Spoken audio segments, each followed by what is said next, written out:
देखने में सीधा लगे बल्कि हम हंस भी सकें और एक्सप्रेशन भी प्रोड्यूस कर सकें। और लोगों को इसका बिल्कुल नहीं पता होता और नेट पे सर्च करने से भी कोई ज़्यादा इन्फॉर्मेशन नहीं मिलती कि क्या किया जाए और ट्रीटमेंट्स क्या अवेलेबल हैं। वो तो दूसरी साइड की जो होती है नस, उससे इसको जोड़ भी दिया जाता है ताकि एक ही हल रह जाता है कि हम पट्ठा लेके जिस्म के किसी हिस्से से वो ट्रांसप्लांट कर दें उस जगह पे। उसी तरह हरकत करता है तकरीबन जैसे नॉर्मल फेस के पट्टे होते हैं। आँख के लिए हम जो मोस्ट कॉमन प्रोसीजर है वो करते हैं कि एक 24 जो होता है कैरेट गोल्ड वो डाल देते हैं। ये तो उससे जो है वो आँख भी बंद हो जाती है। Info for patient. थोड़ी सी हम बात करते हैं लकवे के बारे में।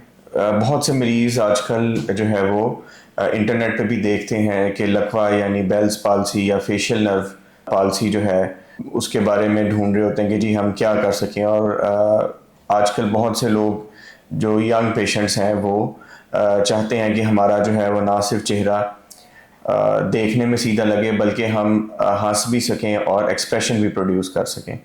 सो ये एक बहुत बड़ा डायलेमा है आजकल और लोगों को इसका बिल्कुल नहीं पता होता और नेट पे सर्च करने से भी कोई ज़्यादा इन्फॉर्मेशन नहीं मिलती कि क्या किया जाए और ट्रीटमेंट्स क्या अवेलेबल हैं। सबसे ज़्यादा जो इसमें क्वेश्चन मेरे पास जो पेशेंट्स आते हैं जो फेशियल पाल्सी के हैं वो ये आते हैं कि जी क्या हम दोबारा ठीक हो सकते हैं, क्या हमारा चेहरा जो है वो देखने में नॉर्मल लग सकता है या हम एक्सप्रेशन दे सकते हैं। हाँ जी, बिल्कुल आप दे सकते हैं। आँख बंद करने का मसला भी ठीक किया जा सकता है और जो चेहरे के एट रेस्ट और जो एक्सप्रेशन है वो दोनों रिस्टोर किए जा सकते हैं। फिर नेक्स्ट क्वेश्चन होता है कि जी ट्रीटमेंट ऑप्शंस क्या हैं, अब हम किस तरह हम हमारा क्या ऑपरेट होगा। तो ये डिपेंड करता है कि आप कितनी जल्दी रुजू करते हैं अपने ट्रीटमेंट के लिए। जितना जल्दी आएंगे उतना बेहतर है ट्रीटमेंट और इफेक्टिव होता है ट्रीटमेंट, और जितना लेट आएंगे उतना पेचीदा हो जाता है ट्रीटमेंट। सो अर्ली केसेस में होती है फेशियल नर्व जिसकी कटने की वजह से लकवा हो जाता है, उसको रिपेयर भी किया जा सकता है। और अगर ना हो तो दूसरी साइड की जो होती है नस, उससे इसको जोड़ भी दिया जाता है ताकि दोनों साइड का कंट्रोल पेशेंट जो है वो हासिल कर सके।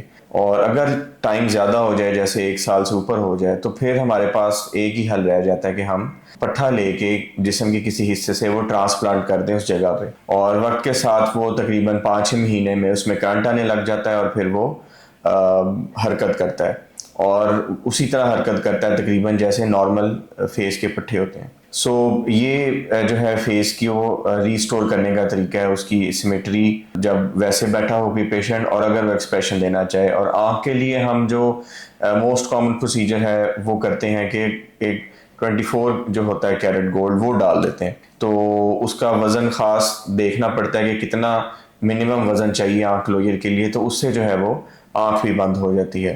फिर कुछ पेशेंट क्वेश्चन करते हैं कि जी हमें कितनी जल्दी दिखाना चाहिए। तो आई थिंक जितनी जल्दी हो उतना बेहतर है, उतना मिनिमम प्रोसीजर होगा और रिजल्ट्स उतने बेहतर होंगे। कॉस्ट का इशू आ जाता है तो जैसे आपको पता है कि 24 कैरेट गोल्ड तो परचेज करना वैसे ही आपको पड़ेगा। वो तकरीबन 1.8 ग्राम से 2.5 ग्राम तक वेट नॉर्मली होता है। और जो बाकी ऑपरेशन का खर्चा है वो भी इसी पे डिपेंड करता है कि पेशेंट कब आता है। यही एडवाइस करता हूँ अपने सारे पेशेंट्स को कि कंसल्ट करें एज सून एज पॉसिबल ताकि जो है वो ट्रीटमेंट छोटे से छोटा और लेस से लेस कॉम्प्लेक्स हो और इसी तरह कॉस्ट भी कम आ जाएगी पेशेंट आपकी जो है सर्जरी की।